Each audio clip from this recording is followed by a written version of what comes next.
মতো সবচেয়ে বড় নিয়ামত আল্লাহ দুইটা চোখ আমাদেরকে দিয়েছেন। এই চোখই যদি না হইল তাহলে এই দুনিয়ার সব সৌন্দর্য আমার জন্য বেকার। আমার জন্য হিসেবে আমাদেরকে এটাই খুঁজে বের করতে হয়। কারণ কি, আল্লাহ পাকের সৃষ্টির মধ্যে সবচাইতে দামি হওয়ার কারণে বিবেক সম্পন্ন, বুদ্ধি সম্পন্ন, আকল সম্পন্ন সৃষ্টি কেবল আল্লাহ মানুষকে বানিয়েছেন। সুবহানাল্লাহ। আকল সম্পন্ন, বুদ্ধি সম্পন্ন, বিবেক সম্পন্ন সৃষ্টি আল্লাহর কারা? আমরা মানব জাতি। এই আকলের দাবি হইল, বুদ্ধির দাবি হইল আমরা চিন্তা করা যে কোনো কিছু কেউ এমনি এমনি করে না, কোনো জিনিস কেউ এমনি এমনি বানায় না। একটা মাঠ যেটা আমাদের হাওরে আছে, এই মাঠটা তো মাটি। এই মাঠ মানুষজন যায়া লাঙ্গল দিয়ে চাষ কইরা সুন্দর করে আগাছা পরিষ্কার করিয়া উপযুক্ত করে তৈরি করে, কি জন্য? শুধু দেখার জন্য না, এখানে ধান লাগাইবে, ধান লাগানোর জন্য। তাহলে এটা আমরা বুঝি যে কোনো জিনিস কেউ বানায় না, তৈরি করে না এমনি এমনি, নিশ্চয়ই এর পিছনে কি থাকে? কোনো উদ্দেশ্য থাকে। আল্লাহ পাক রব্বুল আলামিন এত মাখলুকাত থাকার পরেও আমাদেরকে কেন দুনিয়াতে সৃষ্টি করলেন? আল্লাহ পাক রব্বুল আলামিন দুনিয়াতে এত নাজ নিয়ামত দিয়া দুনিয়া সাজাইয়া রাখলেন এবং সকল সৃষ্টি আমাদের খিদমতে লাগাইলেন। কি জন্য লাগাইলেন?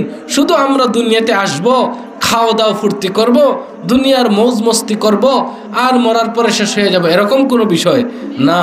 আল্লাহ পাক রব্বুল আলামিন জানিয়ে দিয়েছেন, দুনিয়ার এই জীবন, এই হায়াত, এই তোমাদের নিয়ামত হিসেবে আমি দিয়েছি আল্লাহ পাক। এটার উদ্দেশ্য হইল তোমরা পরকাল কামাই করবা। সুবহানাল্লাহ। কি কামাই করার জন্য? পরকাল কামানোর জন্য। আমরা সকল মানুষ যারা ইমানদার, যারা আল্লাহ পাকের উপর বিশ্বাস করেছি, যারা কোরআনের উপর বিশ্বাস করেছি, যারা রাসূলের উপর বিশ্বাস করেছি, আমাদের বিশ্বাস আছে দুনিয়ার জীবন শেষ নয়, দুনিয়ার জীবন শেষ নয়, বরং দুনিয়ার জীবনের পরেই আসল জীবন আমাদের জন্য অপেক্ষা করতেছে। দুনিয়ার জীবনের পরেই আমাদের জন্য আসল জীবন অপেক্ষা করতেছে। অর্থাৎ দুনিয়ার সফরটা, দুনিয়ার হায়াতটা আমাদের আসল না, বরং আসল জীবন হইল পরকালের জীবন। যেই মানুষগুলা দুনিয়ার জীবনকে আসল মনে করে, যেই মানুষগুলা পরকালের জীবনকে বিশ্বাস করে না, কি বলেন আপনারা? তাদের পরিচয় কি হবে? তাদের পরিচয় হইল তারা ইমানদার নয়, তারা বেঈমান। যারা পরকাল বিশ্বাস করে না তারা ইমানদার নয়, তারা বেঈমান। দুনিয়ার মানুষের মধ্যে দুই পরিচয়ের মানুষ আল্লাহর কাছে আছে। এক পরিচয় হইল ফামিনহুম মুমিন ওয়া মিনহুম কাফির। দুনিয়ার মানুষের মধ্যে আল্লাহর শ্রেষ্ঠ আদমের সন্তানের মধ্যে দুইটা পরিচয় আছে। এক দল হইল মুমিন, আরেক দল হইল কাফের। দুনিয়াতে আল্লাহ পাক রব্বুল আলামিন এত সুন্দর করে, এত নিয়ামত দিয়ে সাজিয়ে গুছিয়ে মানুষকে মানুষ হিসেবে বানিয়েছেন। মানুষের জীবনের কোনো কিছু অভাব রাখেন নাই, সকল নিয়ামত পরিপূর্ণ করে দিয়ে জীবনটাকে উপভোগ করার জন্য একটা সুন্দর হায়াত আল্লাহ পাক দিয়েছেন।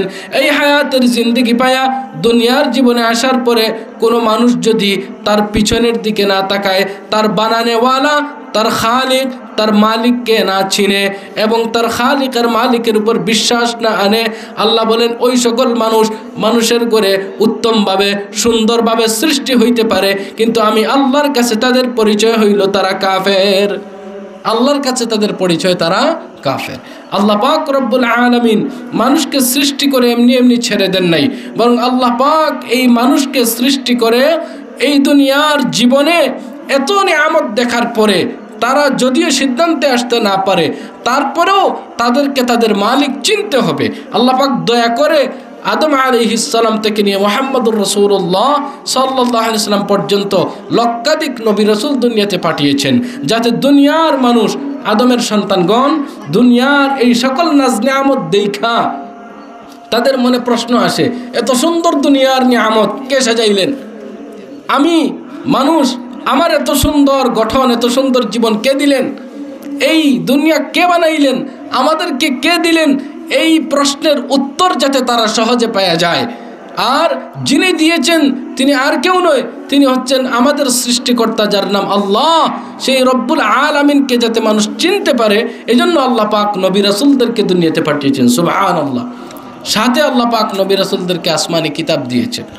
জি, নবী রাসূলগণ দুনিয়াতে এসে মানুষদেরকে শিখিয়েছেন যে তোমরা দুনিয়ার নাজ নেয়ামত দেখিয়া, দুনিয়ার বুক বিলাস এত সুন্দর দেখেছ, তোমাদেরকে আল্লাহ বুক করার মতো একটা সুযোগ আর জীবন দিয়েছেন। এটার কারণে তোমরা দুঃখে পড়িয়া শুধু বুকে চলে যাইও না, দুনিয়াকে উপভোগ করতে চলে যাইও না, বরং তোমরা চিন্তা করো তোমাদেরকে যিনি বানাইলেন, তোমাদেরকে যিনি সৃষ্টি করলেন, যিনি তোমাদেরকে দুনিয়ার জীবন দিলেন, সেই আল্লাহ পাক কি জন্য এত সব করলেন, এটা আগে তোমরা বোঝার চেষ্টা করো। নবী রাসূলগণ মানুষদেরকে আল্লাহ পাকের একত্ববাদের দিকে, তাওহীদের দিকে দাওয়াত দিলেন। হে লোক সকল, তোমরা তোমাদের মালিককে চিনো, তোমরা তোমাদের মালিকের উপর বিশ্বাস স্থাপন করো। সবাই পড়ে নাও, সবাই স্বীকার করে নাও, লা ইলাহা ইল্লাল্লাহ, আল্লাহ ছাড়া কোনো ইলাহ নাই, আল্লাহ ছাড়া কোনো খালিক নাই, আল্লাহ ছাড়া কোনো মালিক নাই, আল্লাহ ছাড়া কেউ রিজেক্ট দিতে পারে না, আল্লাহ ছাড়া কেউ বেমার থেকে শিফা দিতে পারে না, আল্লাহ ছাড়া কেউ মুসিবত দিতেও পারে না, আল্লাহ ছাড়া কেউ মুসিবত থেকে উদ্ধার করতেও পারে না। দুনিয়ার যা কিছু দেখতেছো এই সবগুলো হলো দুনিয়ার সৌন্দর্য, আর এই দুনিয়ার সৌন্দর্যের জন্য আল্লাহ পাক তোমাদেরকে বানাইছেন উপভোগ করার জন্য, আর তোমাদেরকে বানাইছেন আল্লাহ পাক আখিরাত কামাই করার জন্য। সুবহানাল্লাহ। পরকাল হইল আমাদের উদ্দেশ্য, পরকাল হইল আমাদের টার্গেট, পরকাল হইল আমাদের টার্গেট। দুনিয়া হইল আমাদের পুঁজি। দুনিয়া কি ভাই? পুঁজি। প্রত্যেকটা ব্যবসার একটা মূলধন থাকে, একটা পুঁজি থাকে, ব্যবসার একটা পুঁজি থাকে। পুঁজি মানুষ যদি হারাইয়া ফেলে তাহলে তার ব্যবসার লাভ হওয়ার কোনো সম্ভাবনা নাই, শুধু লস হবে। যতক্ষণ পুঁজি ঠিক আছে ততক্ষণ সে লাভ করতে পারবে। বলেন, যতক্ষণ সে পুঁজি ঠিক রাখবে ততক্ষণ যা আসবে তা কি হবে? লাভ হবে। আর এই পুঁজি যদি আস্তে আস্তে খরচ হয়ে যায় তাইলে আর লাভ হওয়ার তো সম্ভাবনা নাই। এখন কি? এখন লস হইতে শুরু হইল। তো দুনিয়ার মানুষের জন্য সবচাইতে বড় পুঁজি হইল তাদের হায়াতের জীবন। একমাত্র পুঁজি আর সম্বল হইল তার হায়াতের জীবন। যতদিন এই হায়াতের জিন্দেগি বাকি আছে ততদিন লাভ করতে পারবে, কামাই করতে পারবে পরকালের জন্য। যা কিছু ভালো কাজ কামাই করবে তার পরকালের অ্যাকাউন্টে জমা হবে। আর যদি তার হায়াতের জিন্দেগিতে একবার টান পড়া যায়, একবার টান পড়া যায়, পিছনে ফেরার আর কোনো সুযোগ থাকে না। ওই সময়ে আর পুঁজি ধ্বংস হয়ে যাওয়ার পরে লাভ করার কোনো সুযোগ মানুষের বাকি থাকে না। দুনিয়ার হায়াতের জিন্দেগি একটাই। কয়টা? একটাই। যদি কেউ যুবক অবস্থায় মারা যায় তাহলে তাকে কি বুড়া হইয়া আরেকবার জন্ম দেওয়া হবে? কি বলেন? তওবা করার জন্য আরেকবার জন্ম দিবেন আল্লাহ? কোনো মানুষ যদি বাচ্চা অবস্থায় মারা যায় জোয়ানি উপভোগ করার জন্য কি পৃথিবীতে তাকে আবার পাঠানো হবে? না না, বরং যেই অবস্থায় জীবনের হায়াতের জিন্দেগি শেষ করে ফেলবে ওই অবস্থায় তার পুঁজি শেষ, দুনিয়ার সফর শেষ, জীবন শেষ একটাই। কিন্তু পরকালের যেই জীবন, ওই জীবন যার শুরু হবে ওই জীবন শেষ হওয়ার কোনো হিসাব নাই, শেষ নেই, শুধু শুরুই আছে। পরকালের কথা যখন আমরা বলি, পরকালের কথা যখন আমরা শুনি, মুসলমান হওয়ার পরেও গাফলতের গুরে, উদাসীনতা আর গাফিলতির মধ্যে নিমজ্জিত থাকার কারণে আমাদের মাথায় আমাদের চিরশত্রু শয়তান একটা বুদ্ধি জাগাইয়া দে, আরে ভাই এত চিন্তার পেরেশানির কি আছে, পরকাল তো অনেক দূরে। বলে কি না? আমাদের প্রত্যেকের মনে এই প্রশ্ন জাগাইয়া দে, এই অবকাশ আমাদের মাথায় নিয়ে আসে, এত চিন্তার কি আছে, পরকাল তো অনেক দূরে। যেমনভাবে ফজরের আজান যখন মানুষের কানের মধ্যে পৌঁছে, ঠান্ডার দিনে লেপ মুড়াইয়ে যখন মানুষ ঘুমে থাকে, আজানটা ঠিকই তার কানে পৌঁছায়, সে উঠতে চায়, ফজরের নামাজে আসার জন্য মনে চায়, কিন্তু শয়তান বড় মজার আর আদরের ঘুম পাড়াইয়া বলে, ওরে ভাই এত ঠান্ডার মধ্যে এত পেরেশান হচ্ছ কেন তুমি? মাত্র তো আজান হইল, ফজর তো বহু দূরে বাকি আছে। বলে কি না? তখন মুমিন গাফলতের গুরে সারা জীবন নিমজ্জিত থাকার কারণে, দুর্বল ইমানের অধিকারী হওয়ার কারণে সেও শয়তানের কথায় সায় দিয়ে দে, তার নফস শয়তানের গোলামিতে লেগে যায়। বলে সত্যিই তো এত মজার ঘুম, 5টা মিনিট যদি বেশি ঘুমাই তাইলেই তো জীবন সার্থক। এত মজার ঘুম, 5 মিনিটও যদি বেশি ঘুমাই জীবন সার্থক, একবার উঠে গেলে তো আর ঘুমাইতে পারবো না।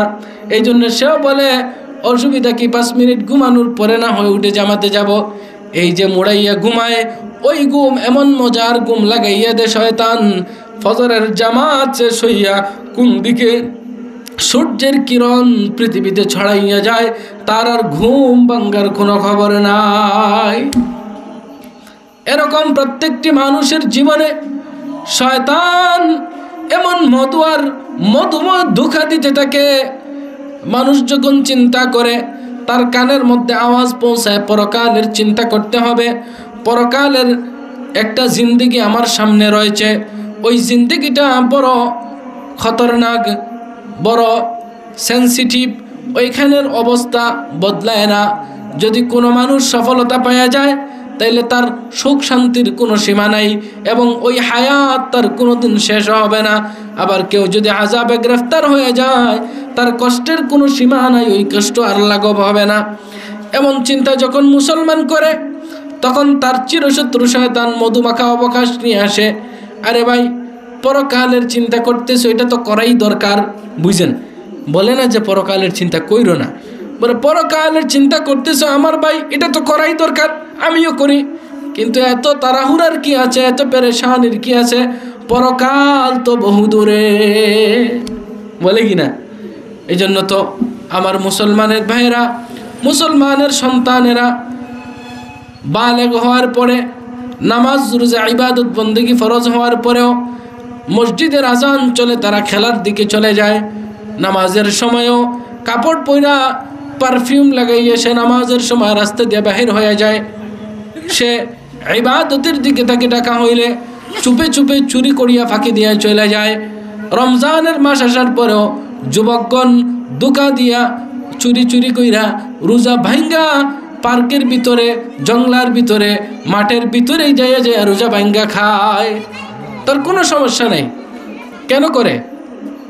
আপনি তো বলতে পারেন, আরে ভাই মুরব্বী মানুষ তোমার বাবা অথবা তোমার দাদা, নামাজে আসতে কত কষ্ট হয়, গরম পানি ছাড়া ব্যবহার করতে পারে না, মাজায় ব্যথা, পায়ে ব্যথা, হাঁটতে পারে না, সারা রাত্র পানি দিয়ে সেক দিতে হয়, সকালবেলা কাপড়ের উপর কাপড় আর একটা কোমর বেল্ট লাগায়, ব্যথা আছে, ব্যথার রোগী, তারপরে লাঠি একটা হাতে নে কষ্ট করে টুকটুক কইরা মসজিদে নামাজ পড়তে যায়।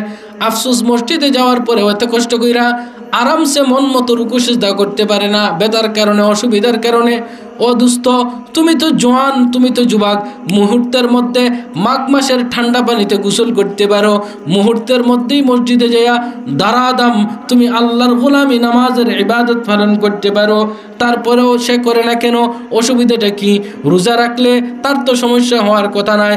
আসল অসুবিধা হইল এই যে তার মনের মধ্যে একটা দূরত্ব, একটা দূর আশা তার বন্ধু বানাইয়া দিয়েছে যে ও ভাই তুমি তো এখনো জোয়ান আছো, তোমার এখনো তো বয়স কম, এখন মাত্র তোমার 20 বছর, মাত্র তোমার 30 বছর, মাত্র তোমার 25 বছর, আখেরাত তো বহু দূরে, এখনো বুড়া হও নাই, মৃত্যুও হয় নাই, পরকাল তো তোমার জন্য আছে তবে অনেক দূরে। পরকালকে দূরে মনে করার কারণে আখিরাতের জিন্দেগি আছে, এটা মুসলমানের বাচ্চা বিশ্বাস করে, আমরাও মানি, বিশ্বাস করে, কিন্তু এখনই যে পরকালের জন্য আমল করতে হবে, কাজ করতে হবে, এই বুদ্ধি, এই সচেতনতা তার নাই। তার মনের মধ্যে একটা দূর আশা আছে যে এখনো তো আমার বয়স কই, এখনো তো আমি জোয়ান, এখনো তো আমি তরুণ, এখনো তো আমার সময় আছে, এখন আমি নামাজ ফাঁকি দিলে অসুবিধা নেই, এখন আমি রোজা ফাঁকি দিলে অসুবিধা নেই, এখন আমি ইবাদত ফাঁকি দিলে অসুবিধা নেই। এক সময় আসবে যখন আর কিছু করতে পারবো না, তখন না হয় ফিরে আসবো, তওবা করব, ইবাদত বন্দেগী করব, আর পরকাল আমার কামাই হয়ে যাবে। এই অবকাশ, এই মধুমাখা দূরত্বের অবকাশ তার অন্তরে তার যেই বন্ধু তৈরি করে দিয়েছে, ওই বন্ধু তো তার আসল বন্ধু না। সে যাকে বন্ধু বানিয়েছে তার মা বাবার উপদেশ শুনতেছে না, ওলামাদের উপদেশ শুনতেছে না, ইমাম সাহেবের বয়ানের কথাও তার কানের মধ্যে ঢুকছে না, ঢুকলেও ওই কানে ঢুকে আরেক কানে বের হয়ে যায়। ইমাম সাহেব বলছে তো বলছে, হুজুর বলছে ভালো কথা, আমার এখন মানা লাগবে না। অর্থাৎ যেই মানুষ যাকে বন্ধু বানায়, যেই মানুষ যাকে মোহাব্বত করে, তার কথা শুনে, তার কথা মানে, ঠান্ডার দিন জ্বরে কাঁপতেছে, বন্ধু যখন ফোন দিয়া বলে বন্ধুরে চল অমুক জায়গায় ভালো চা বানায়, চায়ের দোকানে গিয়ে 1 কাপ চা খাবো, রাত্র 2টা বাজে, জ্বর সর্দি নিয়েও মোটর সাইকেল বের করে দৌড়ে যায় বন্ধুর সাথে শুধু চা খাওয়ার জন্য। ঘটনা আছে না এরকম? কেন হইলে এরকম? মা যদি বলে, বাবা যদি বলে রাত্র 1টায়, বাবারে যা বাজার থেকে একটা জরুরি জিনিস নিয়ে আয়, তার 100টা অজুহাত দেখে বলবে এই মুহূর্তে তো রাত্রে ঠান্ডার মাঝে বাজারে যাওয়া সম্ভব না, বলে কি না ভাই? কিন্তু বন্ধু যখন বলে রাত্র 2টায় চা খাওয়ার জন্য যায় কি না? এর দ্বারা প্রমাণ হয় যাকে যত বেশি মোহাব্বত করে, বন্ধুত্ব যার সাথে, যারা আপন বানাইয়া নে, তার কথা সে ফেলতে পারে না, তার কথাই মানে, তার কথাই শুনে, তার কথাই বিশ্বাস করে। এই জন্য মসজিদের ইমাম সাহেব, পিতামাতা, দাদা দাদি, ওলামায়ে কেরামের নসিহত কথাবার্তা তার কানে আসে না, সে বুঝতে চায় না, মানতেও চায় না। কারণ কি? তার মানার মতো বন্ধু আরেকজন আছে।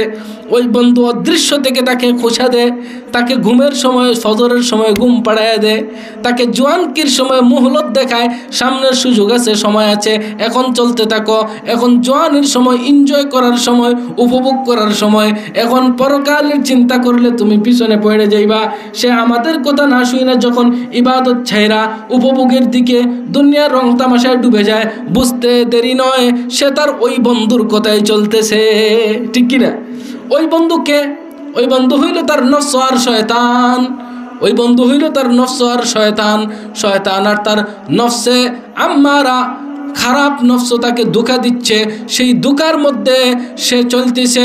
আল্লাহ পাক বলেন, ও দুনিয়ার মানুষ, তোমাদেরকে মনে মনে, অন্তরে অন্তরে খারাপের দিকে, মন্দের দিকে আমি আল্লাহ থেকে দূরে নিয়া, তোমাদের পরকাল থেকে দূরে নিয়া, পরকাল ভুলাইয়া, দুনিয়ার যেই আদমের কারণে, যেই মানুষের কারণে আমার এই বেইজ্জতি, আমার এই শাস্তি চিরদিনের জন্য আমি আসমান থেকে বিতাড়িত হয়ে গেলাম, আমি চ্যালেঞ্জ করতেছি ওই আদম সন্তানকে বিপদগ্রস্ত করার জন্য, এদেরকে বিপদগামী করার জন্য, এদেরকে আপনার থেকে দূরে সরানোর জন্য প্রত্যেকটি রাস্তার মোড়ে মোড়ে, প্রত্যেকটি সত্য, প্রত্যেকটি আপনার বিধানের মোড়ে মোড়ে আমি পাহারা দিব, যাতে এরা আপনার গোলামিতে না আসতে পারে। এই জন্য আল্লাহ পাক এই চ্যালেঞ্জ আমাদেরকে জানাইয়া দিয়েছেন। আমার বান্দাগণ, দুনিয়ার জীবনে অবলা অবস্থায় শয়তান যাতে তোমাদেরকে ঘুমের করে দুখানা দিতে পারে, এজন্য আমি আল্লাহ শয়তানের চ্যালেঞ্জটাও জানাইয়া দিলাম। সাথে সাথে তোমাদের জন্য আমি আল্লাহর সত্যবাণী, চূড়ান্ত বাণী এটাও জানিয়ে দিলাম, ইন্না শাইতানা লাকুম আদুউম মুবিন, নিশ্চয়ই এই বিতাড়িত শয়তান তোমাদের চিরশত্রু, তোমাদের প্রকাশ্য শত্রু। দোস্ত আহবাব, তো যে সকল মানুষ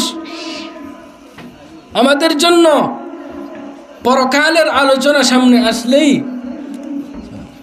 পরকালের বিষয় সামনে আসলেই আমাদের মনে আসে পরকাল অনেক দূরে, আমাদের মনে আসে পরকাল বাকি আছে, ঠিক কিনা? নগদ যা পাও হাত পেতে নাও, বাকির খাতায় শূন্য থাক। দোকানদার বাকি বেচতে চায় না, কেন? বাকি এটা না পাওয়ার কি আছে, সম্ভাবনা আছে। নগদ, এটা নগদই। দুনিয়ার মানুষের অন্তরে দুনিয়াকে নগদ বানাইছে শয়তান, পরকালকে বাকি দেখায়, বলে যে দুনিয়াতে যৌবন আছে, এখনই যা করার কইরা নাও, পরকাল বাকি আছে, তাক পরে দেখা যাবে, এখনই তোমার সময়, এখনই তোমার অর্থ, এখনই তোমার সম্পদ, তুমি যা পারো কামাইয়া নাও, যা পারো কইরা নাও, যা পারো মজমস্তি করো, পরকালের ব্যাপার বাকি, পরে দেখা যাবে। এই যে একটা দীর্ঘ মেয়াদি আশা আর ধোঁকা দিয়া মুসলমান মুমিনদেরকে পরকাল থেকে বিমুখ করে রাখতেছে শয়তান। এই জন্যই যখনই আমরা পরকালের আলোচনার কথাতে যাই, পরকালের বিষয় নিয়ে আলাপ করতে যাই, তখন আমাদের মুসলমানদের মধ্য থেকে অনেকের আগ্রহ কমে যায়, বসতে চায় না। আপনি এখন আমেরিকার রাজনীতি নিয়ে বলেন, তুরস্কের রাজনীতি নিয়ে বলেন, ভারতের রাজনীতি বলেন, বাংলাদেশের রাজনীতি নিয়ে বলেন, মানুষ আসতে থাকবে ধীরে ধীরে। ইংরেজি বাংলা মিশিয়ে যদি বলেন, আরও আসতে থাকবে। কেন? দ্যাটস ইন্টারেস্টিং সাবজেক্ট, বহুত মজাদার সাবজেক্ট। দুনিয়ার কে কতটুকু উপরে যাচ্ছে, উপরে চাইতে চাইতে দেখে তার মাথার থেকে টুপি পরা যায়, কিন্তু দেখতেছে কত উপরে আছে, ঠিকই না? এটা ইন্টারেস্টেড, এটা নগদ কি হচ্ছে। কিন্তু এই সব আলোচনার পরে ফলাফলটা কি? ফলাফল হইল মনের শান্তি। ফলাফল হইল মনের মধ্যে কি লাগছে? শান্তি লাগছে, আর কিছুই নেই। এই যে টেলিভিশন দোকানে বসে সারাদিন দেখার পরে আপনি বলেন বাসার জন্য কি নিয়ে আসলেন? রাস্তায় জিজ্ঞাসা করেন কাকুরে যে বাবা রাস্তা সারাদিন যে দেখলাম চুরখাইয়ের মোড়ে সার দোকানে বসে টেলিভিশন চাইলেন, বাসার জন্য কি নিয়ে আসছেন? বলবে মানে যে সারাদিন টিভি দেখলেন, কিছু তো নিয়ে আসছেন না? বলবে না, এটা তো মনের শান্তি। এটা কি? মনের শান্তি। হায় হায়। আর যখনই এই আলোচনা আপনি ঘুরাইয়া আনবেন, ও আল্লাহর বান্দাগণ, দুনিয়ার এই যে হায়াতের জিন্দেগি পাইয়া দুনিয়ার সকল নিয়ামত ভোগ করতেছেন আপনারা, এই সব কিছু দুনিয়াতেই থেকে যাবে। দুনিয়ার এই হায়াতের জিন্দেগি আসল না, বরং এটা একমাত্র পুঁজি। আর আমাদের কামাইটা হইল পরকালের জন্য। আমাদের আসল হিসাব, আসল ভোগ করার জায়গা হইল পরকাল। তখনই দেখবেন ধীরে ধীরে মানুষ কমা শুরু হইবে। কারণ কি? এখন বাকির আলোচনা চলতেছে, নগদের আলোচনা হয় না। অর্থাৎ শয়তান আর নফস মানুষের দিলের মধ্যে ঢুকাইয়ে দিয়েছে পরকাল এটা হলো বাকি সাবজেক্ট, পরকাল ওটা হলো দূরের সাবজেক্ট। এটা নিয়ে পরে চিন্তা করা যাবে, এখন চিন্তা করার কোনো দরকার নাই। এবার আমার একটা প্রশ্নের জবাব দেন। ও দুনিয়ার মানুষ, যত মানুষ আসে, মুসলমান হোক, হিন্দু হোক, বেঈমান হোক, কাফের হোক, মুমিন হোক, সবাইকে এই প্রশ্ন করেন যে সবাই বলেন তো, দুনিয়াতে আমরা যে হায়াতের জিন্দেগি পাইলাম, এইটা কি চিরস্থায়ী জিন্দেগি? এখানে কি সারা জীবন থাকবো? কোনোদিন এই জিন্দেগি থেকে আমরা বিদায় নিতে হবে না, এমন কোনো কিছু কিনা? সবাই জবাব দিবে না, না, দুনিয়া থাকার জায়গা নয়, দুনিয়া থেকে সবাই যাইতে হবে, সবাই মরতে হবে। প্রশ্ন করবেন কেমনে জানলা দুনিয়াতে থাকা যায় না, মরতে হয়? মুসলমান হইলে তো কোরআনের আয়াত দিয়ে দলিল দিবে। আল্লাহ বলছেন কুল্লু নাফসিন যায়িকাতুল মাউত, প্রত্যেক প্রাণী মৃত্যুর স্বাদ গ্রহণ করবে, সবাই মরে যাবে, কেউ এখানে থাকবে না। মুসলমান না হইলেও বলবে এইভাবে বিশ্বাস করি, আমার আগে আমার বাবা ছিলেন, বাবার আগে দাদা ছিলেন, দাদার আগে তার বাবা ছিলেন, দাদাও দুনিয়াতে নাই, দাদার বাবাও দুনিয়াতে নাই, আমার বাবাও দুনিয়াতে নাই। এটার থেকেই প্রমাণ হয় কোনো মানুষ দুনিয়াতে চিরস্থায়ী থাকতে পারে না। মানুষ মাত্রই একবার এই দুনিয়া ছেড়ে চলে যেতে হবে।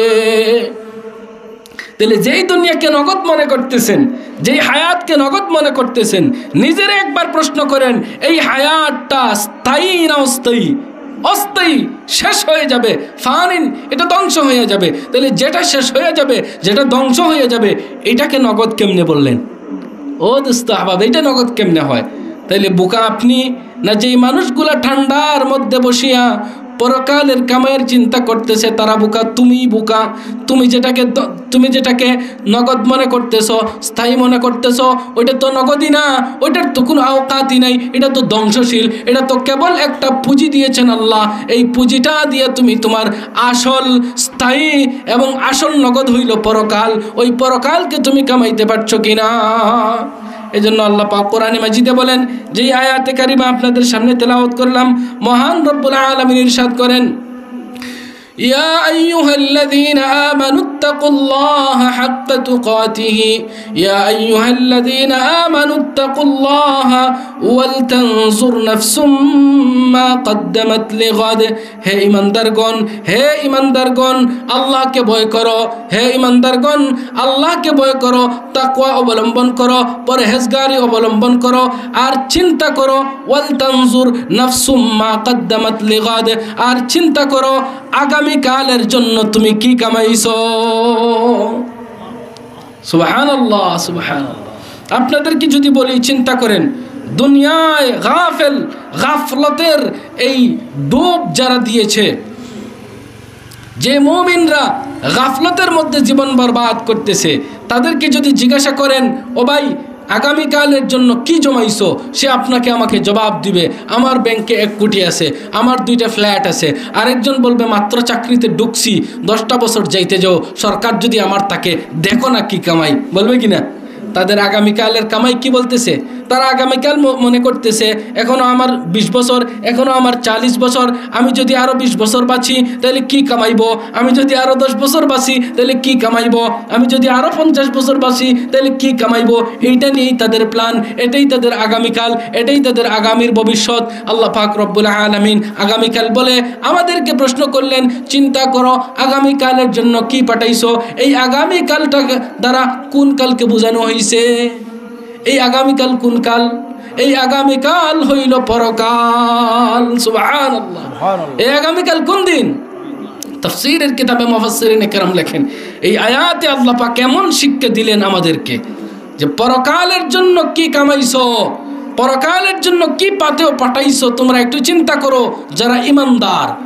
যারা ইমানদার তোমাদের বিশ্বাস অবশ্যই ওয়াল ইয়াউমিল আখিরি, আমানতু বিল্লাহি, এক পর্যায়ে কি পড়ি আমরা?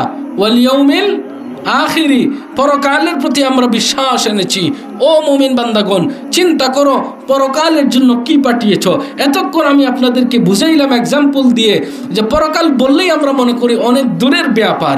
আল্লাহ পাক রব্বুল আলামিন পরকালের জন্য কি পাঠাইছো এই বিষয়টা আমাদেরকে চিন্তা করার জন্য বলতে যাইয়া শব্দ ব্যবহার করতেছেন আগামীকালের জন্য তোমরা কি পাঠাইছো। সুবহানাল্লাহ। মুফাসসিরিনে কেরাম বলেন, ও দুনিয়ার মানুষ, পরকালটা তো চিরসত্য, পরকাল তো চিরসত্য, এত কোনো সন্দেহ নাই। আর কত সত্য তোমার সামনে আগামীকাল যেরকম সত্য, আজকের রাত পোহাইলে আগামীকাল হবে, এতে কোনো মিথ্যার কিছু আছে? সন্দেহ আছে দুনিয়ার কোন মানুষের? আগামীকাল যেমন হবে তোমার কাছে সত্য, এই রকম সত্য হইল তোমার সামনেই রয়েছে, অতি নিকটেই রয়েছে, আগামীকালের মতোই সত্য এক পরকাল। সুবহানাল্লাহ। আরেকটা বিষয় মুফাসসিরিনে কেরাম বুঝিয়েছেন, আগামীকাল কত দূর। যখন আমি প্রশ্ন করি ভাই আগামীকাল তুমি কি করবা, তখন আমরা বুঝি রাত্র পোহাইলেই যেই দিনটা আসতেছে ওই দিনের প্ল্যান বলতে হবে। আগামীকালের জন্য ভাই তোমার কি কর্মসূচি, সকল মানুষ এটা বুঝে। আগামীকাল বলতে দূর কিছু নয়, আগামীকাল বলতে দূর কিছু নয়, বাকি কিছু নয়, বরং এই রাতটা পাড়ি দিয়েই যে সকাল আসবে, ওই সকালে আমার করণীয় কি, আমার পুঁজি কি, আমার সামনে কি, এটা আমি উপস্থাপন করব। ও দোস্ত আহবাব, দুনিয়ার মানুষকে আল্লাহ পাক বুঝাইয়া দিলেন রাত পোহাইলেই আগামীকাল যেমন তোমার কাছে নিকটে নিকটে নিকটে, দূরে নয়, দূরে নয়, দূরে নয়। আগামীকালের কথা জিজ্ঞাসা করলে তুমি বুঝো না বাকির কোনো বিষয়, বুঝো না দূর কোনো বিষয়, খুব ভালো করে বুঝো মাত্রই সামনে যেটা আসবে আগামীকাল ওইটার কথা বলা হচ্ছে। ঠিক তদ্রূপভাবে সকল মানুষ জেনে নাও পরকাল তোমাদের জন্য দূর কোনো বিষয় নয়, বরং পরকাল আগামীকাল যতটুকু তোমাদের কাছে নিকটে, পরকালও প্রত্যেক মানুষের কাছে তত নিকটে। সুবহানাল্লাহ। পরকাল কত নিকটে? খুব দূরে না, আগামীকাল না যতক্ষণ তোমার কাছে নিকটে, পরকাল এতটুকুই তোমার নিকটে। সুবহানাল্লাহ। বলতে পারেন কেমনে? প্রশ্ন আসে এত নিকটে হয় কেমনে? জবাব হইল দুনিয়ার মানুষের হায়াতের জিন্দেগিতে আসার একটা সিরিয়াল আছে, আছে কি না? আসার একটা সিরিয়াল আছে। আমার পরে আমার বাবা আসে না, বরং আমার আগেই আমার বাবা আসে, বাবার পরে সন্তান আসে, সন্তানের পরে নাতিপুতি আসে। এই যে সিস্টেম মেনটেন আছে, এটা দুনিয়াতে আসার ক্ষেত্রে ঘটে। কিন্তু যখন দুনিয়া থেকে চলে যাবে, দুনিয়া থেকে বিদায় হয়ে যাবে, পরকালের সফর শুরু করবে, তখন কোন মানুষ কোন দিন দুনিয়ার থেকে যাবে, কোন দিন তার পরকালের সফর হবে, এইটার কোনো ইলম, কোনো জ্ঞান কারো কাছে আছে? কোনো লিস্ট আছে কোথাও যে দেখে আসবো কি আমার মৃত্যু কয় তারিখ? এরকম কোনো সুযোগ আছে? ও যুবকেরা, আমার যুবক ভাইরা, যেই বন্ধু তোমাকে বলতেছে, বারবার বুঝাইতেছে ফজর অনেক দূরে, পরকাল অনেক দূরে, ঘুমাও ভাই ঘুমাও, মৌজ মস্তি করো ভাই, সময় হলেই পরকালের চিন্তা করবে, তুমি তোমার ওই বন্ধুর কাছে জিজ্ঞাসা করে নাও যে আমার পরকাল কোন দিন শুরু হবে, আমার মৃত্যু কবে হবে ভাই, পারলে আমাকে ক্যালেন্ডারটা একটু দেখাও। পারবে নাকি? শয়তান দেখাইতে পারবে? সুতরাং আল্লাহ পাকের ঘোষণার দিকে আসো।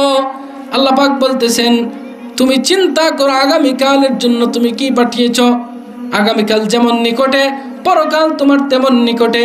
তার কারণ হইল এই দুনিয়ার জীবন থেকে কখন আমাকে বিদায় নিতে হবে, কখন আমার মৃত্যু হবে, কখন আমার পরকাল শুরু হবে, দুনিয়ার কোনো মানুষ এইটা বলতে পারে না।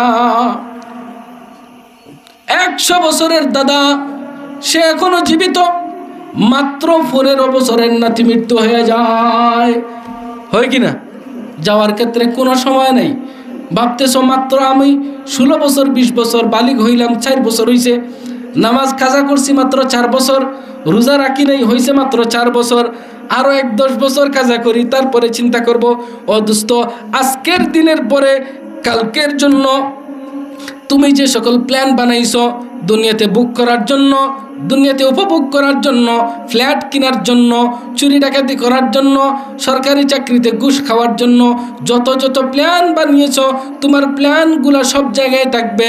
তুমি বলতে পারো না আগামীর সূর্যোদয় তোমার ভাগ্যে দেখা নসিব হবে কিনা। মৃত্যু অদৃশ্য এবং খুবই নিকটে। যে কোনো মুহূর্তে যে কোনো মানুষের সামনে মালাকুল মউত হাজির হইতে পারে, মৃত্যুর ফেরেশতা। এই দুনিয়ার থেকে শিশুরা যেমন মৃত্যু হয়, যুবকেরও মৃত্যু হয়, বৃদ্ধ মানুষেরও মৃত্যু হয়। মৃত্যুর কোনো সময় নাই, মৃত্যুর কোনো নির্ধারিত ক্ষণ নাই। সব সময় মৃত্যুর জন্য প্রস্তুত থাকতে হবে, সব সময় মৃত্যুর জন্য তৈয়ার থাকতে হবে। এটাই হইল দুনিয়াতের হায়াতের জিন্দেগি।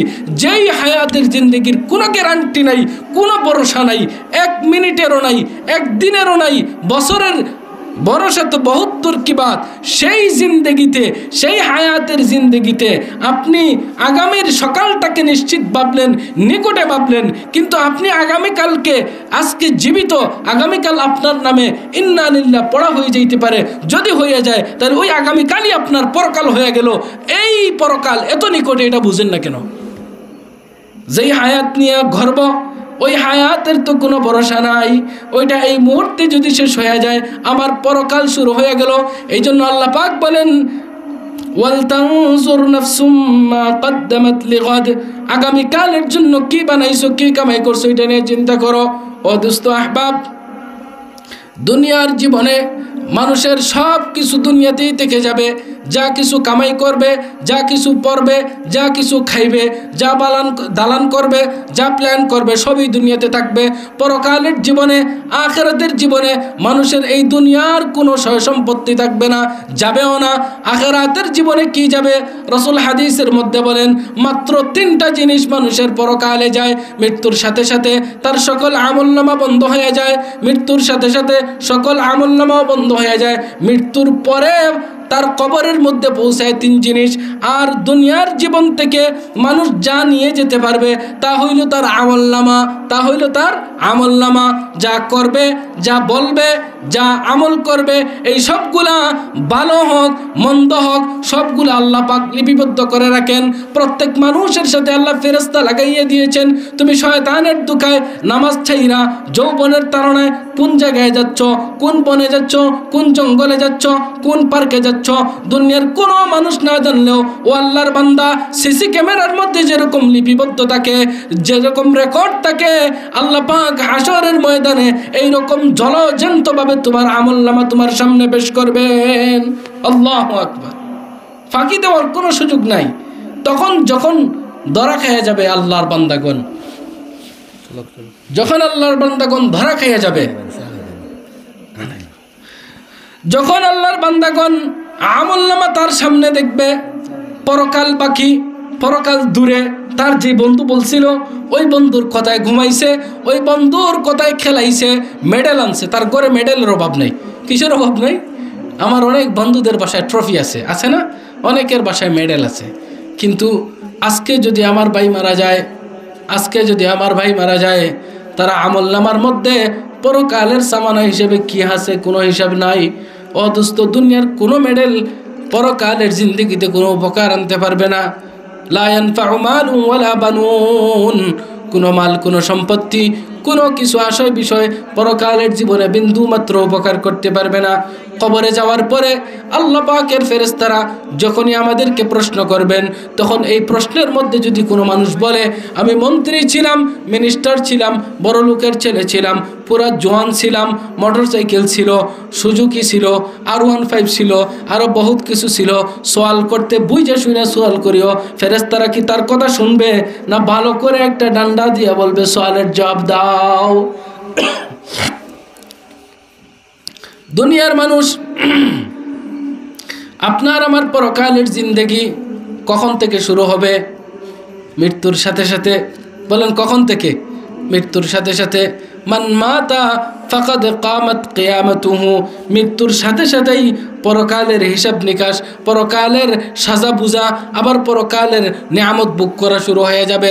আমরা জানি যারা নেককার কবরের মধ্যে বড় সুন্দর করে সওয়ালের জবাব দিয়ে দিবে।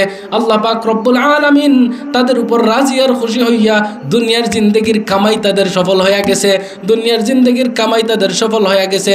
আল্লাহ পাক ঘোষণা করে দিবেন, ও আমার ফেরেশতারা, আমার এই বান্দাকে তোমরা ঘুমানোর জন্য আয়োজন করো, আমার এই বান্দার কবরে জান্নাতি বিছানা বিছাইয়া দাও। সুবহানাল্লাহ।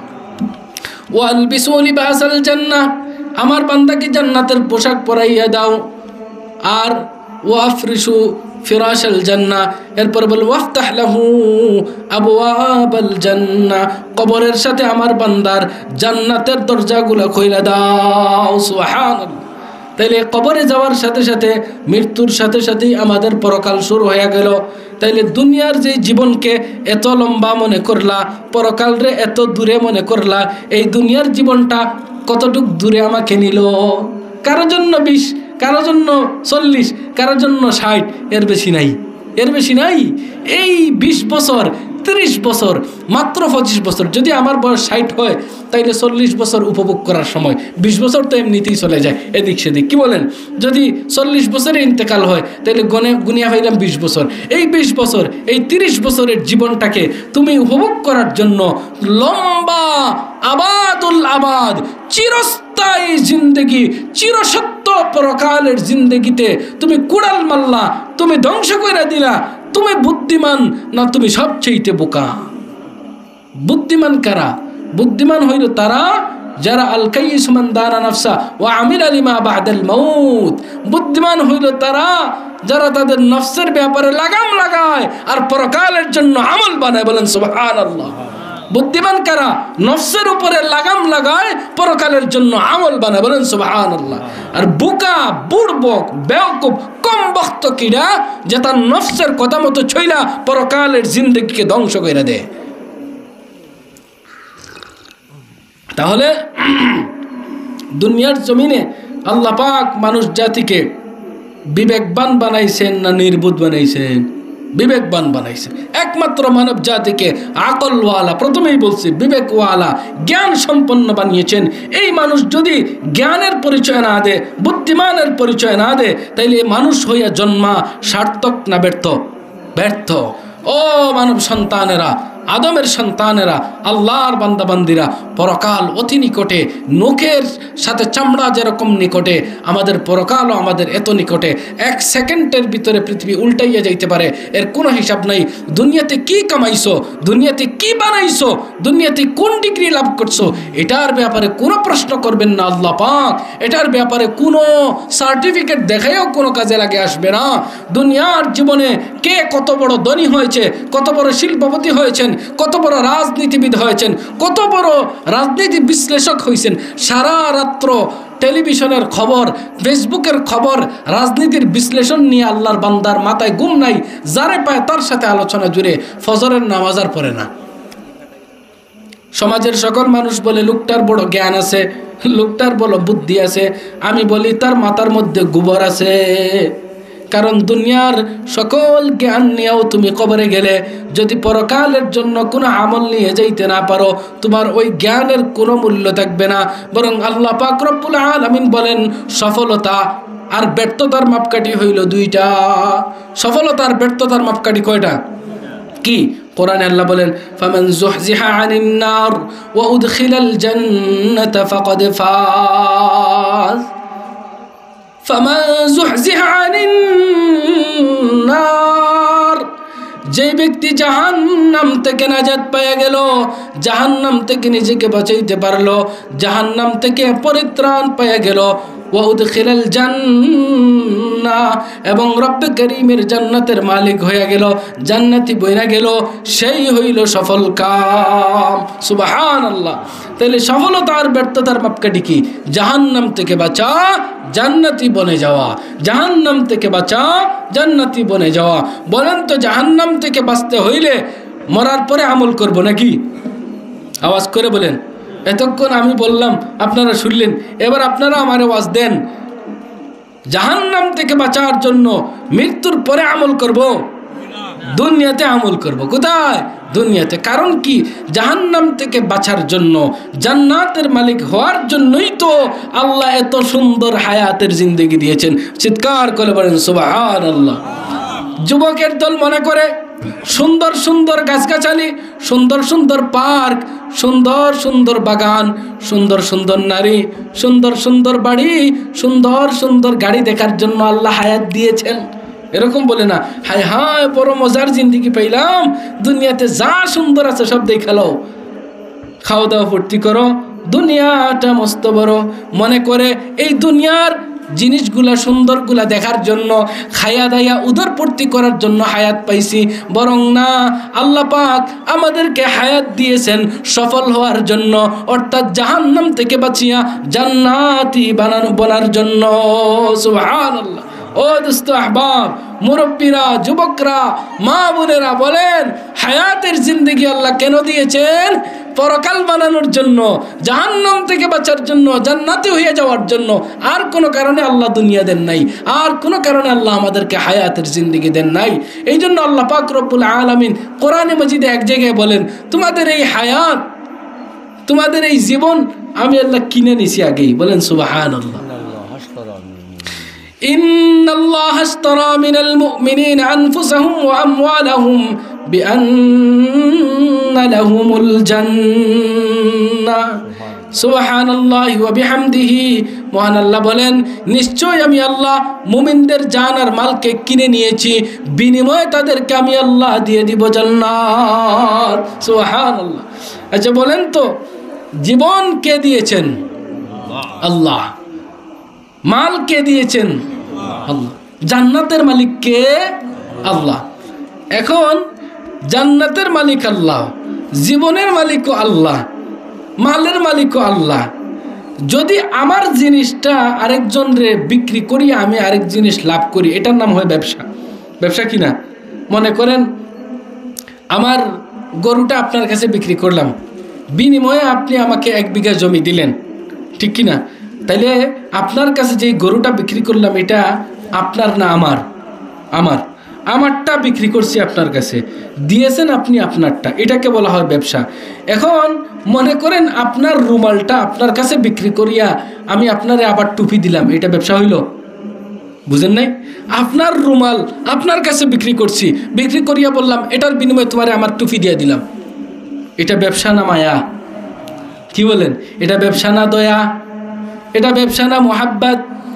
এটা তো আল্লাহ পাক বাহানা দিলেন, বাহানা কইরা মুহাব্বত কইরা তার কুদরতি হাতে সৃষ্টি করা শ্রেষ্ঠ সৃষ্টি মানব জাতিকে আল্লাহ জান্নাত দেওয়ার ব্যবস্থা করলেন। সুবহানাল্লাহ। কত মায়া, কত মুহাব্বত আমাদের মালিকের, কত দয়া। তিনি একমুখী ব্যবসা করলেন। এই ব্যবসাতে আমাদের পুঁজিও নাই, আমাদের শ্রম, আমাদের মালও নাই। তার দেওয়া পুঁজি, তার দেওয়া মাল তিনি আবার বলেন আমার কাছে বেচে দাও। আবার তোমাদেরকে সবচেয়ে বড় সফলতার জিনিস জান্নাত আমি আল্লাহ মুফত দিয়া দিলাম। সুবহানাল্লাহ। এর চাইতে রহমান রহিম দয়ালু মায়ার আল্লাহ আর কোথায় পাবেন? এই আল্লাহকে ছেড়ে কোথায় যাব আমরা? আরে ভাইও, চিন্তা করলেন একবার, তার দেওয়া জীবন, তার দেওয়া মাল, বলেন আমার কাছে বেচো বেচো বেচো, আবার দিব কি? আমার জান্নাত। সুবহানাল্লাহ, সুবহানাল্লাহ। তো আল্লাহ পাকের কাছে যেহেতু আমাদের জীবন, আমাদের মাল বিক্রি হয়ে গেছে, বিনিময়ে আমরা জান্নাতের মালিক, তাহলে এবার বলেন এই জীবনটা কি আর আমাদের? এই মালটা কি আর আমাদের? এই জীবনের মালিক এখন কে? এই মালের মালিক কে? এবার বলেন আমার জীবন আমার খুশি মতো চালাবো, চালাইতে পারবো? চালাইতে পারবো? চালাইলে কি হবে? মালিকের খেয়ানত হবে, মালিকের সাথে গদ্দারি হবে, মালিকের নাফরমানি হবে। এবার এই জীবন এই মাল খরচ করতে হবে যিনি মালিক তার খুশি মতো, যিনি মালিক তার রাজি মতো, যিনি মালিক তার চাহাত মতো। বলেন সুবহানাল্লাহ। তাহলে মুসলমানগণ, যৌবন নিজের মনে কইরা, জীবন নিজের মনে কইরা নিজের খুশি মতো চালাইতেছ, অথচ মালিক তোমাকে বিনা পুঁজির ব্যবসার অফার দিয়ে রেখেছেন। ও আমার বান্দা, আমার দেওয়া জান, আমার দেওয়া মাল শুধুমাত্র আমি আল্লাহর হুকুম মতে যদি চালাইতে পারো, তাইলে আমি আল্লাহ তোমাদেরকে বিনা কষ্টে আমার সুবিশাল নেয়ামতে ভরপুর অনন্ত অসীম জীবনের জন্য জান্নাতের মালিক বানাইয়া দিব। সুবহানাল্লাহ।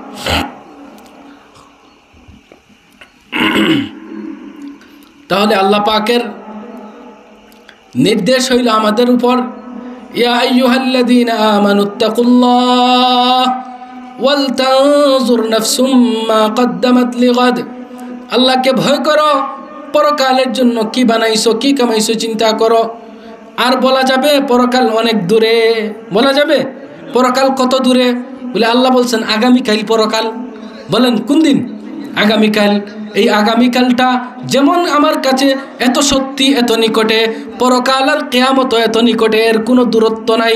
একে দূরে ঠেলে দেওয়ার মানসিকতা শয়তান ছাড়া কেউ আমাদের মগজে ঢুকায় না।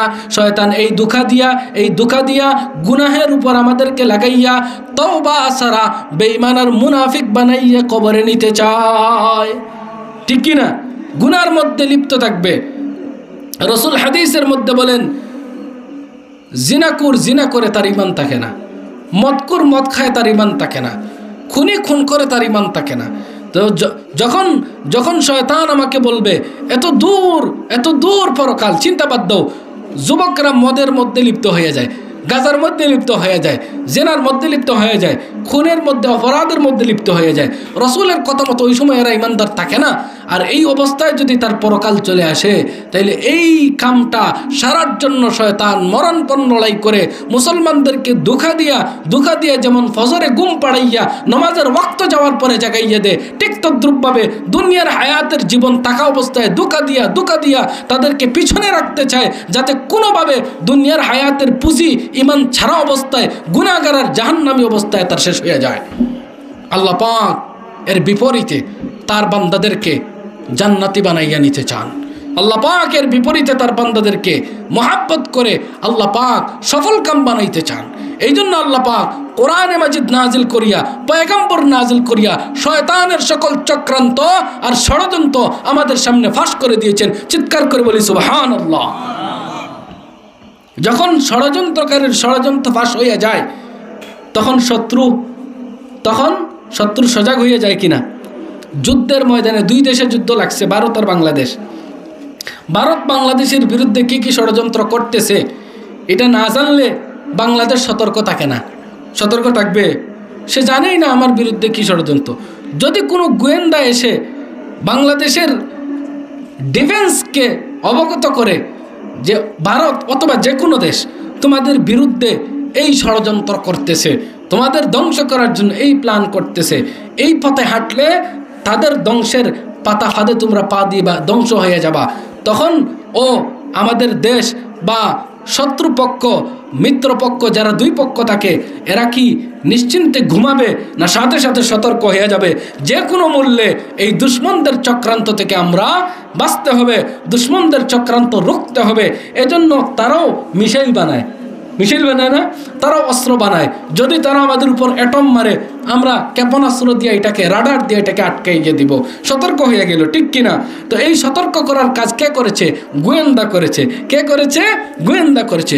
আল্লাহ পাক রব্বুল আলামিন চিরশত্রু শয়তান যে চক্রান্ত করবে, এটা আল্লাহ জেনে বুঝে সকল চক্রান্ত এবং চক্রান্ত থেকে বাঁচার জন্য সবকিছু আল্লাহ তাআলা দয়া করে আমাদেরকে বাঁচানোর জন্য, আমাদেরকে জান্নাতি আর সফলকামী হওয়ার জন্য পয়গম্বর আর কিতাব নাজিল করে শয়তানের সকল চক্রান্ত ফাঁস করে বাঁচার পথ আমাদের জন্য খুলে দিয়েছেন। সুবহানাল্লাহ। এখন যদি এই জমানায় এসেও কোনো মুসলমান বলে শয়তান আমারে করাইছে, আমি বুঝি নাই, আমি জানি নাই, এই কথা মানা যাবে?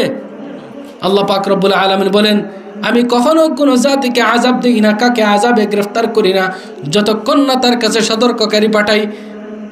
তোমাকে আল্লাহ পাক পরকালের জীবনে পাকড়াও করবেন।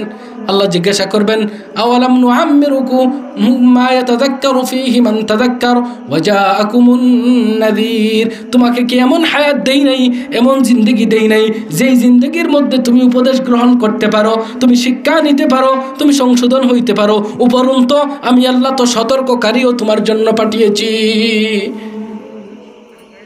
কোরআনে মাজিদে আল্লাহ পাক রাসূলকে নির্দেশ করেন, ফাযাক্কির ইন নাফাআতিয যিকরা। হে রাসূল, আপনি উপদেশ দিতে থাকুন, সতর্ক করতে থাকুন, নসিহত করতে থাকুন। নিশ্চয়ই এই নসিহতের দ্বারাই আমার বান্দাদের উপকার হবে। সুবহানাল্লাহ। কিন্তু আমরা যে দেখি কিছু মানুষের উপকার হয় না, কিছু মানুষ নসিহত শোনে না, শোনেও না, শোনার বান করে। এদের ব্যাপারে আল্লাহ বলেন, سيذكر من يخشى ويتجنبها الأشقى الذي يصلى النار الكبرى। যাদের মধ্যে আল্লাহর খাশিয়ত রয়েছে, আল্লাহর ভয় আর ভীতি রয়েছে, পরকালের চিন্তা রয়েছে, এই সকল মানুষের সামনে যদি আপনি উপদেশ করেন, অবশ্যই এই উপদেশ তাদের কাজে আসবে, তারা গ্রহণ করবে। আর যারা বক্র দিনের অধিকারী, যারা বিরোধিতাকারী, যারা নিজের দিলের কপাট বন্ধ রেখেছে, আল্লাহর অবাধ্যতার পথ বেছে নিয়েছে, এদেরকে কোনো উপদেশ কোনো উপকার পৌঁছাবে না। বরং আল্লাহ পাক বলেন, তাদের জন্য শাস্তি রয়েছে। তাদেরকে অবশ্যই আমি আল্লাহর প্রজ্বলিত, আমি আল্লাহর প্রস্তুতকৃত আগুন তাদেরকে অবশ্যই স্পর্শ করবে। সুম্মা লা ইয়ামুতু ফিহা ওয়া লা ইয়াহইয়া। বড় শানদার একটা উপমা আল্লাহ দিয়েছেন, সুম্মা লা ইয়ামুতু ফিহা ওয়া লা ইয়াহইয়া। দুনিয়ার জীবনে মানুষ যদি বিপদে পড়ে যায়, আগুনে পড়ে যায়, দুনিয়ার মানুষ যদি একদম মুসিবতের মধ্যে পড়ে যায়, তাইলে বেশি মুসিবত, বেশি কষ্ট হইলে সে আল্লাহর কাছে দোয়া করে, আয় আল্লাহ এই কষ্ট থেকে বাঁচান, আমাকে মৃত্যু দিয়া দেন, এই কষ্ট থেকে বাঁচান। বলে কি বলে না? বলে কি বলে না? জ্বলতে জ্বলতে, কষ্টে ভুগতে ভুগতে তার কষ্ট এক সময় শেষ হয়ে যায়, যখন তার প্রাণবায়ু বের হয়ে যায়। অর্থাৎ দুনিয়ার জীবনে যত কষ্ট আর লাঞ্ছনা, যত যন্ত্রণা মানুষের জীবনে আসুক না কেন, এই যন্ত্রণা মৃত্যুর সাথে সাথে তার শেষ হয়ে যাবে। এই যন্ত্রণা স্থায়ী হওয়ার কোনো সুযোগ নাই, এই জ্বলন তার স্থায়ী হওয়ার সুযোগ নাই। বরং এই জ্বলনে জ্বলতে জ্বলতে মৃত্যুর সাথে সাথে সে মুক্তি পেয়ে যাবে দুনিয়ার আযাব থেকে, দুনিয়ার যন্ত্রণা থেকে, দুনিয়ার শাস্তি থেকে। কিন্তু পরকালের ব্যাপারে গাফিলের দল, বুড়বকের দল দুনিয়া বরবাদ কইরা পরকালের আযাবের সম্মুখীন যদি হয়ে যায়, আল্লাহর উপদেশ উপেক্ষা কইরা, রাসূলের উপদেশ উপেক্ষা কইরা, উলামাদের নসিহত উপেক্ষা কইরা যদি পরকাল বরবাদ কইরা যায়, ওই পরকালে আল্লাহর আগুনের শাস্তির সম্মুখীন হওয়ার পরে এমন অবস্থা হবে, আগুনের জ্বলন সহ্য করতে না পাইরা চিৎকার করে বলবে, আল্লাহ আমাদেরকে মৃত্যু দিয়া দেন, আর সহ্য হয় না। মনে মনে ভাবছে দুনিয়াতে যেরকম আযাব আর মুসিবত মৃত্যুর সাথে সাথে শেষ হয়ে যায়, মৃত্যুর সাথে সাথে দুনিয়ার জ্বলন থেকে মুক্তি পেয়ে যায়। কয়টা নামাজ ৩০০? আচ্ছা, মসজিদে লেগে জমা দিবেন। আজান এখন দিলে তো নেই, শেষ করে দিলি তো দিলে আরে মসজিদে জমা দিবেন না পরে ও গুবাল 5 মিনিট দেরি হবে। আজ সময় দিবেন, ওদের সময় দেওয়া হইব ইনশাআল্লাহ, ওদের সময় দেওয়া হইব। আল্লাহু আকবার, আল্লাহু আকবার, আল্লাহু আকবার, আল্লাহু আকবার। আশহাদু আন লা ইলাহা ইল্লাল্লাহ, আশহাদু আন লা ইলাহা ইল্লাল্লাহ, أشهد أن محمدا رسول الله، أشهد أن محمدا رسول الله، حي على الصلاة، حي على الصلاة،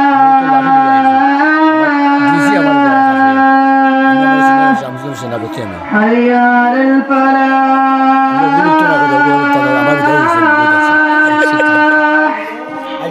حي على الفلاح.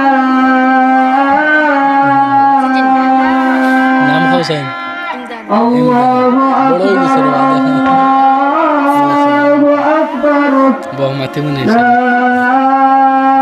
إله إلا क्या नाम? الله माशाअल्लाह ला इलाहा آت محمدا الوسيلة والفضيلة والدرجة الرفيعة وما اسمك আজানের জবাব দেওয়া এবং জবাবের পরে দুরূদ পড়া এবং আজানের দোয়া পড়া এত বড় আমল আপনারা শুনেছেন রাসূলের শাফাআত নিশ্চিত লাভ হবে সুবহানাল্লাহ সুবহানাল্লাহ বড় সংক্ষিপ্ত আমল আমাদের বয়ান এখনই শেষ হয়ে যাবে নামাজের বিরতি দিব বলতেছিলাম যখন তারা চিৎকার করে বলতে থাকবে হে আল্লাহ এই আযাব সহ্য হয় না আমাদেরকে মৃত্যুর মাধ্যমে এই জ্বলন থেকে মুক্তি দেন পরিত্রাণ দেন আল্লাহ আমাদেরকে দুনিয়ার মানুষকে সতর্ক করার জন্য জানিয়ে দিয়েছেন সুম্মা লা ইয়ামুতু ফিহা ওয়ালা ইয়াহইয়া জাহান্নাম পরকালের জিন্দেগীর বৈশিষ্ট্য এমন এখানে যখন শাস্তি শুরু হয়ে যাবে জ্বলন শুরু হয়ে যাবে চিৎকার করতে পারো কান্না করতে পারো কিন্তু আল্লাহর ফরমান হইল সুম্মা লা ইয়ামুতু ফিহা ওয়ালা ইয়াহইয়া সেখানে নতুন করে মৃত্যু হবে না নতুন করে কোনো জীবনও হবে না ওই একটাই জীবন আল্লাহ যা আযাব দিবেন ওইখানেই তোমাকে বরদাস্ত করা লাগবে না আউযুবিল্লাহ এই জন্য সুযোগ এখানেই এই দুনিয়ার জীবনটাই হইল আমাদের পুঁজি এই দুনিয়ার জীবনটাই পুঁজি এটা যদি আমরা আখিরাতের কামের জন্য না বানাইতে পারি দুনিয়ার মধ্যে ব্যর্থ দুনিয়ার মধ্যে বেওকুফ আহাম্মক ব্যবসায়ী আমাদের চাইতে আর কেউ হইতে পারে না এমনকি কোরআনও এটা বলে মানুষ হওয়ার পরেও আল্লাহ এত কিছু দেওয়ার পরেও কোরআন দেওয়ার পরেও রসুল দেওয়ার পরেও ওলামায়ে কেরামের জবানে জবানে আল্লাহর কোরআন আল্লাহ ছড়িয়ে দিয়েছেন রসুলের হাদিস ছড়িয়ে দিয়েছেন দ্বীনের কথা জায়গায় জায়গায় আল্লাহ তাআলা আমাদের শেখার জন্য সতর্ক হওয়ার জন্য উপদেশ গ্রহণের জন্য ব্যবস্থা করে দেওয়ার পরেও যেই মানুষগুলা দুনিয়ার জীবন ধ্বংস করবে শেষ করবে পরকালের কামাই না করে জান্নাত না কামাই করে জাহান্নাম থেকে না বাইছা এরা মানুষ তো না বরং হায়ওয়ানের চাইতে আরো নিকৃষ্ট হায়ওয়ানের চাইতে আরো নিকৃষ্ট এজন্য বুদ্ধিমান মুসলমানগণ বুদ্ধিমান মানুষগণ অবশ্যই তার জীবনের প্রতিটা মুহূর্তকে তার পরকালের পাতওয়ের জন্য পরকালের কামাইয়ের জন্য কাজে লাগাইবে দুনিয়ার সকল কাজগুলা পরকাল বানানোর জন্য করা যায় রাসূল সাল্লাল্লাহু আলাইহি ওয়াসাল্লাম আমাদেরকে ইবাদত শিক্ষা দিয়েছেন আল্লাহ পাকের ইবাদত শিক্ষা দিয়েছেন জীবনের সব কাজে সকল কাজে যদি আমাদের টার্গেট থাকে আমাদের উদ্দেশ্য থাকে আমাদের ভীতি থাকে চিন্তা থাকে আল্লাহ পাককে নিয়া যে আমার মালিক যিনি আমারে চালাইতেছেন দিয়েছেন আবার নিয়ে যাবেন পরকাল রেখেছেন আমার জন্য সেই মালিক আমার কাজে আমার কথায় আমার আমলে সন্তুষ্ট না নারাজ সন্তুষ্ট না নারাজ এই কথা যদি প্রত্যেকটা সময় প্রতিটা কাজের আগে মানুষ চিন্তা করে আল্লাহ তাআলা মানুষকে যে বলেছেন ইয়া আইয়ুহাল্লাযীনা আমানুত্তাকুল্লাহ আল্লাহকে ভয় করো এই চিন্তার দ্বারাই তার ভিতরে তাকওয়া হাসিল হয়ে যায় বলেন সুবহানাল্লাহ তাকওয়ার পরহেজগারি কি জিনিসের নাম প্রত্যেকটা মন্দ কাজ নিষেধের কাজ গুনাহের কাজে সে চিন্তা করবে আল্লাহকে